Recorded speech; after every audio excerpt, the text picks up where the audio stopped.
years ago, coming in with, aggressive, lower offers, it's a waste of time. The market has changed so much now. I think people are becoming a little less, I don't know if greedy is the right word, but a year or two ago, if you came in and offered, they would play your offer against other people, whereas now people are starting to think, hey, this is a decent offer. Let's go ahead and take it and not play games with anybody.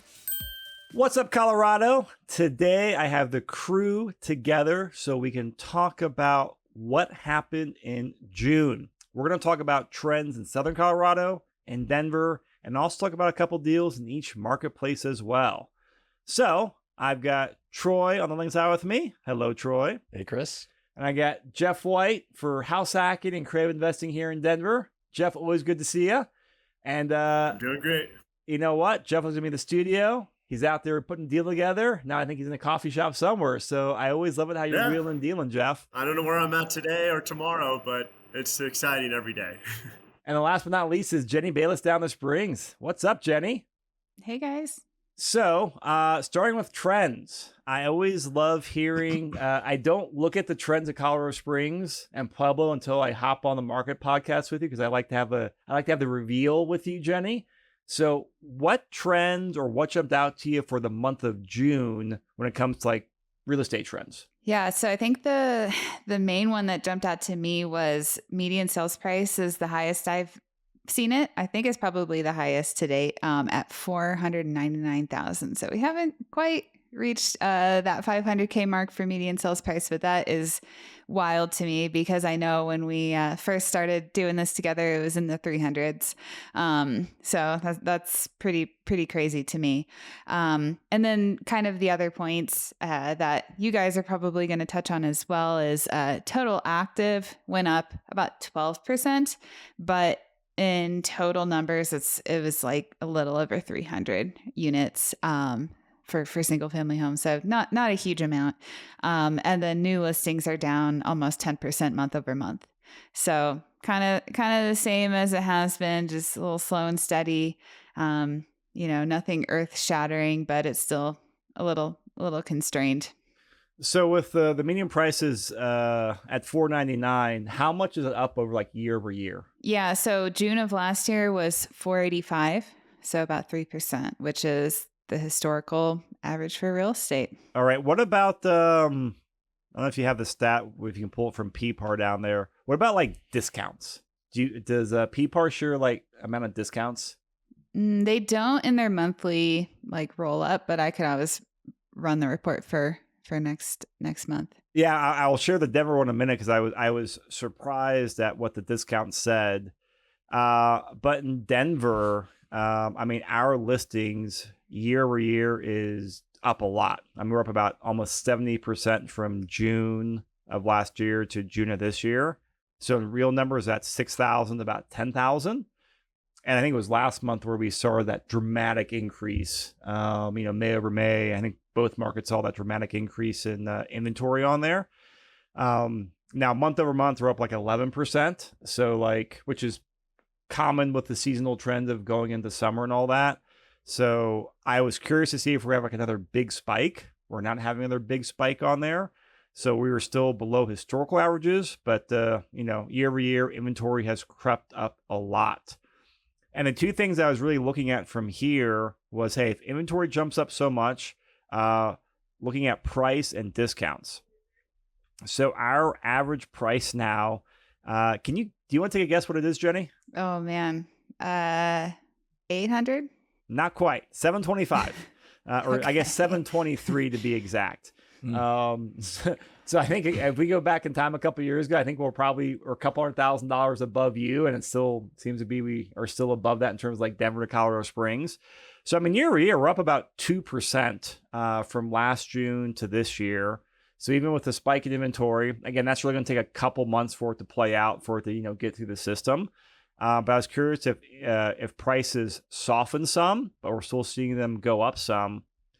And then it was discounts because as the market has gone both on like existing resales and especially like builder inventory, it's very common to give more discounts rather than a price drop, especially for builders out there. They'd rather give a concession rather than a price drop, because for builders, if they're selling a bunch of units in a subdivision or townhome complex, if they give a price drop, well, then that affects their future comps for other sales and other lending opportunities. So a lot of times they'll give, concessions, which will come up as discounts. But the stats are in May, 56% of closed transactions paid a seller concession in 24, and then 48% in 23. So we only saw discounts come up by a small amount, and I was expecting them to jump up higher. And I'm curious on your end, Troy, because I mean, you see a lot of CDAs, and the final settlement statement says properties come through. Have you noticed any trends on like concessions or types or amounts? Because you have a much different perspective than I do. Yeah. No, I think there's been pretty steady concessions. And of course, with Jeff, he's always going after some concessions and getting some credits on his deals. That's why we like Jeff. Yeah. and the customers do as well. And so, yeah, we just got one under contract a few days ago what did that concession work out to be, Jeff, finally? At the end, $27,000. $27,000. Wait, 27 or 47? 27. 27,000. What was the final purchase price? Agreed upon contract price. 680 is the current under contract price, and we still have the inspection. So it's really early stages, but we just threw it out there and said we'll be more aggressive because we know it's been in the market 30, 40 days, and they said we actually asked for about 47 to start. Chris, like in the offer? Yeah. The original offer. We went disrespectful, and they met us in the middle. Sometimes those work. You bring up a good point here with using the term, being disrespectful. I mean, that's obviously a tongue in cheek, but years ago we were like, hey, coming in with aggressive lower offers, it's a waste of time. Mm-hmm. Well, I mean, the market has changed so much now to where technically we're still in the buyer's market when you look at like total inventory. But I don't think it really feels like a buyer's market right now. But this is where you can be aggressive. You can be disrespectful, so to speak. Assertive. Assertive. There we go. Yeah, That's assertive. That's a more PC word. So thank you. You go out there and do that because, sellers, they're not getting the offers that they used to get. And hey, if it's in the market for 3-4 weeks, well, then reality starts your expectations start coming down to reality. So, do you do many new builds? A few here and there. Okay. Have you noticed any, I don't know if you had do it now for me from other loan officers, have you seen any like differences in terms of like new build concessions or contracts versus like existing resales? Yeah, I probably don't have enough data for you to speak intelligently to that. Okay. Honestly. Fair enough. I think some of the builders that I kind of hear through the grapevine, I mean, they're still working hard to buy down the interest rate for borrowers to make it more affordable. Yeah. I think that's their big push, is to have these lower bought down interest rates to provide to buyers of their homes. Yeah. I've talked to a couple builders, and they've had, they were, like 30, 40, $50,000 concessions. A lot of times it being the interest rate buy down on there. Right. Yep. Which again, they'd rather do a concession versus the price drop on there. Yeah. But all that goes out to show, in terms of like the market, it's, depending on your perspective and attitude, it can be a really good time to be an aggressive buyer out there. Now, of course, with the interest rates, it's still tough to make the numbers work. Mm-hmm. But if you're, bullish on the Denver market in the long run, going out there and being aggressive to go out there and really negotiate some, price drops, concessions, some inspection resolutions, we're seeing that happen. And especially now as we go into the latter half of the year, where the first half of the year is, prime time selling season. Mm-hmm. The second half of the year, quarter 3, then quarter 4 being the worst. I would say for people out there looking to buy the next house hack or buy a property, even if you're still been on the sidelines for a bit with interest rates, I would get back on the market with what we're seeing in the trend inventory, with the time of seasonality, and especially with the CPI coming out today, with it being lower than expected, and there'll probably be an interest rate drop later this year. Yeah, I think the probability is high now. Yeah, if you get the foot in the game, hey, if you might be able to get some good deals, and hey, maybe catch a really good buy down rate from a new build, or hey, as the interest rates drop, catch a slightly lower rate. There's definitely some opportunities out there to be aggressive on the buying side. Yeah, and we'll talk about Jeff's deal that we closed last week.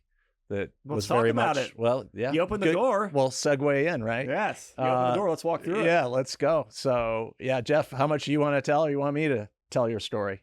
You can start it, Troy. No, okay. Yeah, you can fill in. Details. So Jeff went in on a 3-unit, 3-plex, owner occupied, 5% down.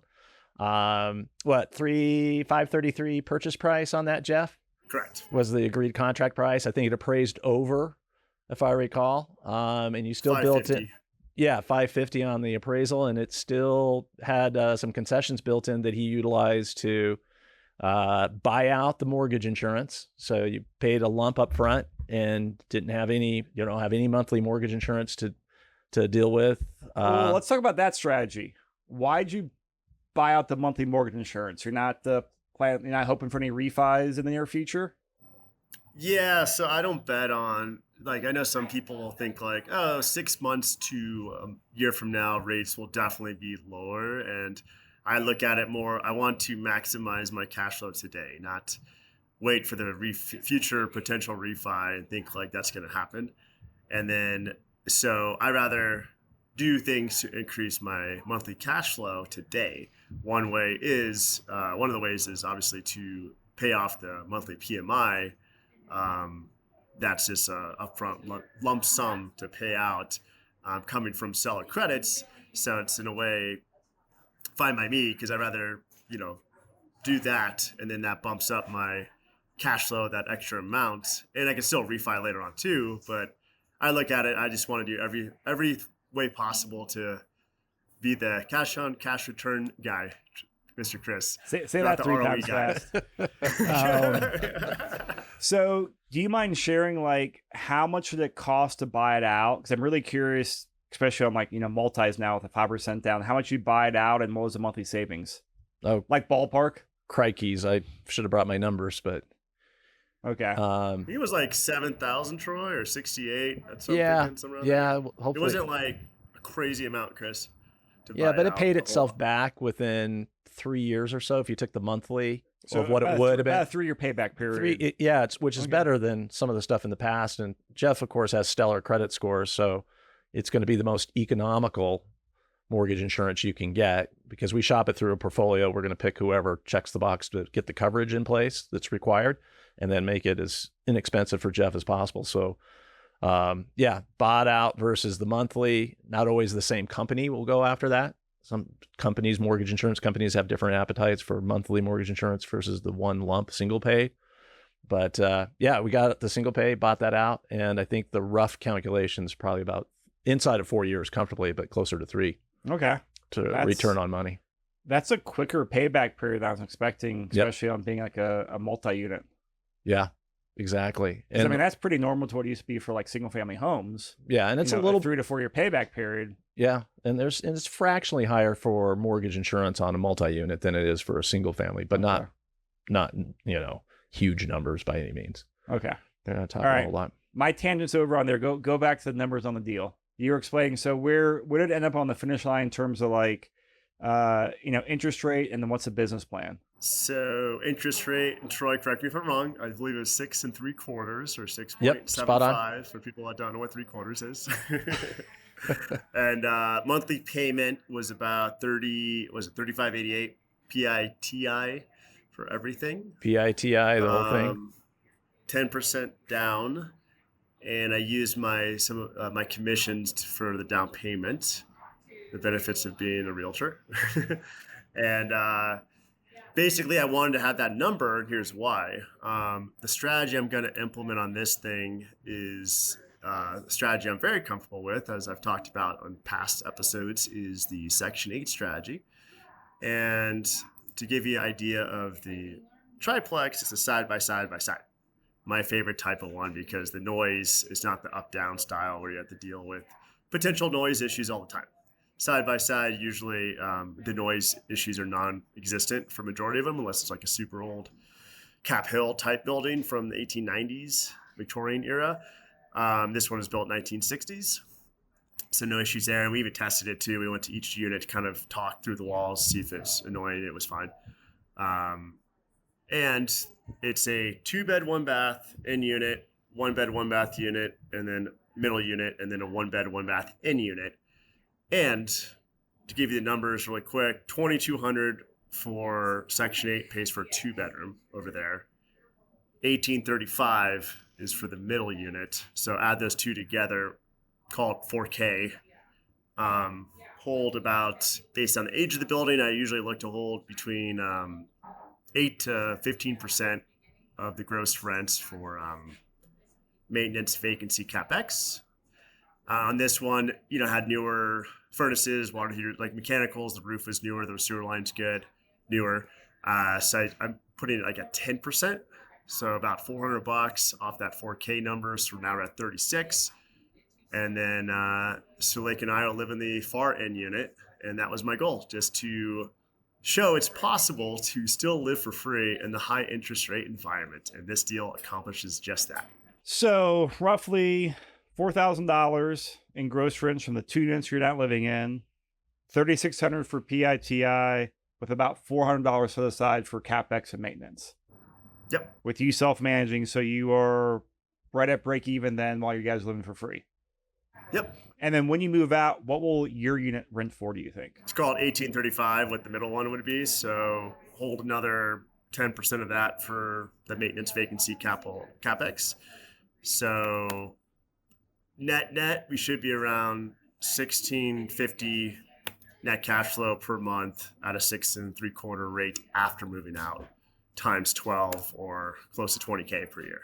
That's nuts, man. It's crazy, I told and you, it works. Chris, it's possible. Yeah, in this market, Yeah. with these rates, it can happen. Well, hats off to you, and I hope you're buying Suleik a nice closing gift for doing another house act with you as well. I told her next year we'll do the Sloan's Lake one. I'll finally potentially get to that final-ish one where we'll be walking distance to Sloan's, and that's like our dream. That's where actually we met. She was living over there in Wheat Ridge, and then we used to walk around Sloan's when we first started dating. So that's our eventual goal. So that next one will probably be more like kind of like a more forever home versus a house hack. No, it's gonna be a house hack. he can't help himself. It's got to be a house hack. I just would feel, Chris, I haven't paid a mortgage since 2016, so it'd feel weird to pay anything. I don't know. I guess I'd feel like, what's wrong with me if I had to pay the whole mortgage or even half of it. So it'd have to be something like just amazing for that to happen. But no, we still, like, our next one, we want to do the house of the ADU model again, and then live in the ADU, rent out the main house, but in a Sloan's Lake type area, Lakewood or Wheat Ridge type area. All right. Well, congrats to you buying another house hack, and I love that you're still doing it, and I appreciate you sharing it out there, because there's so many people out there that want to get into investing, but headlines are scary, interest rates are scary. As we talk about pretty much every single month now, house hacking in Denver or Springs or anywhere else in Colorado is still one of the best financial moves you can make if you're in a position to go out there and, move into a property. But Jenny, pivoting to you, I think what you said before we got on there is you have a steal of a deal to talk about in Colorado Springs. And this is a non-owner occupied, so it's the opposite. It's Colorado Springs, a non-house hack with a landlord buyer, right? Yes. So just a traditional rental property, kind of in the sense that you would, anyone could go out no matter of their current living situation. So this individual, he's looking to buy a couple of units over the next year or two. He is a business person, sold his business, looking to get into real estate. His business was real estate adjacent, so it kind of, marries up pretty well. So yeah, we've been looking for a few months, and I came across this particular property. You could literally touch one of my buildings, like you could high five it from his. So I'm very familiar with the area. Like literally that close? Oh yeah, it's literally right next to it. Yeah. So it worked out pretty well for me being able to tell him like what the numbers would be for everything, since it's pretty much an identical building, and it's 4 units, 2 beds, 1 bath. we picked it up as soon as it came on the market. We wrote a very clean offer. It was listed at 605. So we came in at 605, just trying to scoop it up. I think people are becoming a little less, I don't know if greedy is the right word, but a year or two ago, if you came in and offered, they would play your offer against other people. Whereas now people are starting to think, hey, this is a decent offer that, is list price. Let's go ahead and take it and not play games with anybody. So, we got under contract. He originally thought he was going to have to put 40% down. But I was able to connect him, with a lender, a DSCR lender, that, he's able to put 25% down. So he's pretty pumped about that.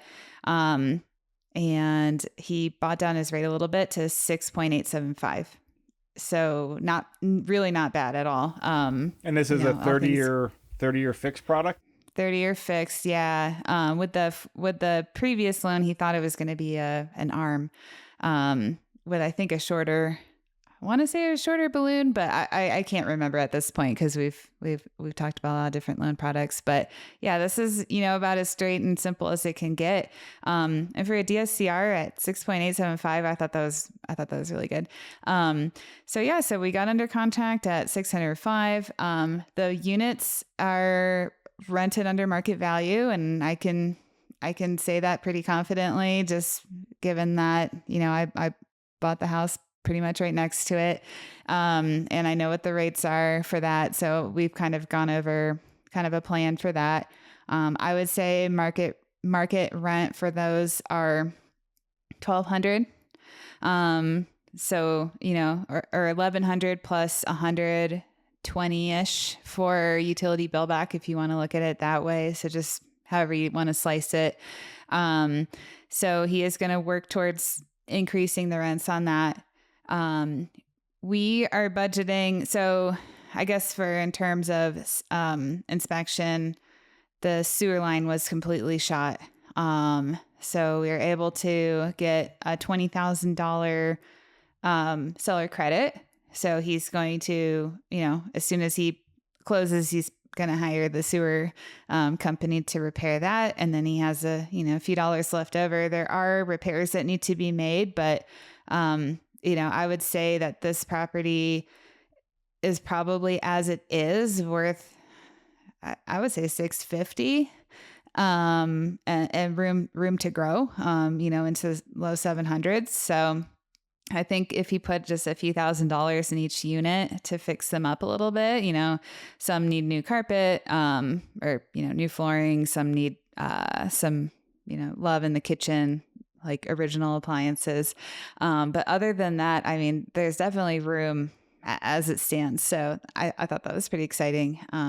Just kind of underwriting it for pro forma, based on market rents, and assuming a $40,000 rehab budget for the interiors of the unit, assuming that $20,000 seller credit goes towards fixing the immediate stuff in the sewer line. We're still looking at a mid-6 cap, with him self-managing.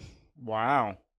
Yeah, so it's pretty decent on cash flow, and it's got room for equity. So, I mean. So almost at that point, if he's around a 6.5, and you said the rate was like 6.75? 6.875. 6.875. So I mean that's cap rates and interest rates are getting close to being on par with each other, where a lot of sign we've had a bigger spread between the two. Mm-hmm. So have cap rates just expanded down there in the Springs?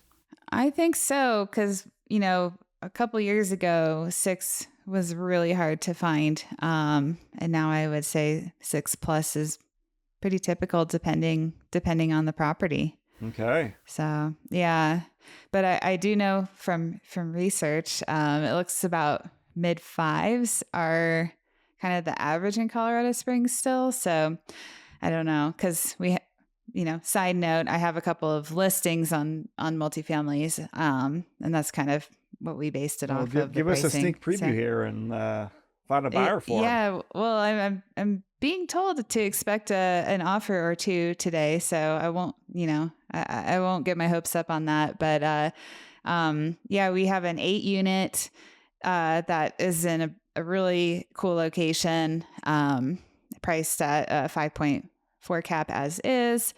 It would be a 5.6 projected 2024 annualized. And I think you could probably get it above a 6 if you were to use pro forma numbers, but we didn't market it that way.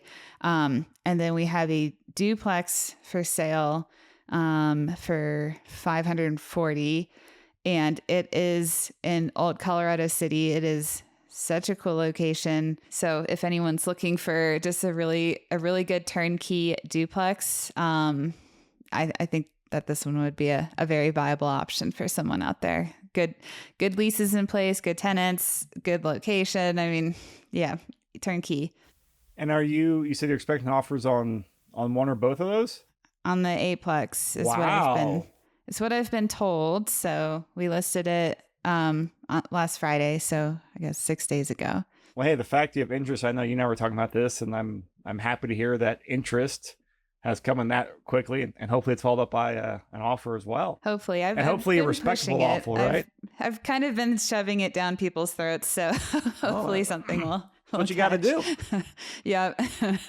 Yeah. Awesome. But it's a really good opportunity for a 1031 exchange, in my opinion. Cool. If you guys want any more details on those properties, reach out to Jenny, and by the time this comes out a week or two after recording, she'll let you know what's going on or taking offers or backups or whatever.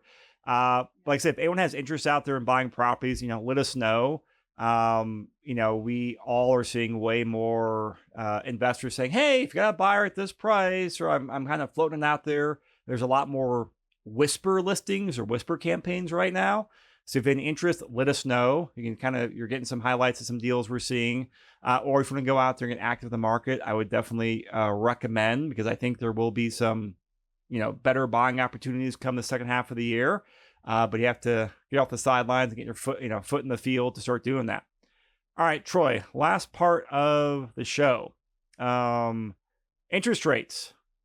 CPI came down, I think, a 1/10 or 2 decimal point lower than they were expecting. Right. I think they expected a 0.1 increase, and actually came down negative 0.1. Yeah. Was that? Yeah, I think that sounds about right. Okay, I was reading through it, because there's core and then there's the general CPI. Yeah, I just read the headlines. I haven't gone into Wall Street Journal articles yet.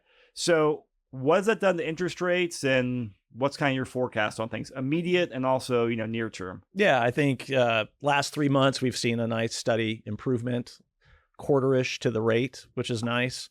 And definitely better from the highs what we had last year and the high that we had earlier this year. So general trending better. And I think the prognosis is looking good for later this year, with the Fed doing a cut, with those numbers coming down. That puts more and more fuel to the fire for them to do their cut, which will help the interest rates that trickles down through to us on the buying side, right, with these new loans. Does either Industry Mortgage News or your company NOVA Home Loans, they issue reports for their forecasting for the probability of a rate cut or probability of interest rates? Have they issued any of that since the CPI came in lower than expected? Yeah, I mean, we're within hours, right? Because that happened today, but there will be some forecasting that'll come up. And the people that I follow and look at, like Barry Habib, who's a big guy out there in the mortgage world that talks about what mortgage-backed securities are doing, they're definitely amping things up, the probability. There actually are stats out there, the probability of the cut happening, and they watch the Fed really close. And again, is there a possibility of 2 cuts? That's going to be talked about a bit more than just even a cut. So I think a cut's pretty probable. I think the analysts need to weren't we originally expecting 6 cuts this year? Yeah, and then it went down to 4, and then it's it's tough. I'm kind of let's get to 1 before we forecast more than 1 at this point. Analysts. Yeah. Oh, I agree. I agree 100%. But I do feel like there is more pressure than there ever has been for the improvement, because we were talking a year ago that we should see some improvement. We really haven't. I mean, a year ago where rates are and where they are now is not a lot different. We saw higher rates in between, but Again, I think there's more information. There's more with the CPI of a trend down. We've seen a trend down for the last 3 months. And we will continue to hopefully see that. I got kind of a random question before we wrap up, Troy. I'm sure everyone is well aware we have a presidential election coming up. Yep. We all probably see too much news on that. Right. But that always has an impact on consumer optimism, has an impact on real estate. Is there any historical data between presidential election years and it timing with like increased interest rates? Because I mean, those are two big variables, and I don't know if there's any type of correlation, any like forecasting. They're both going to move the market a little bit.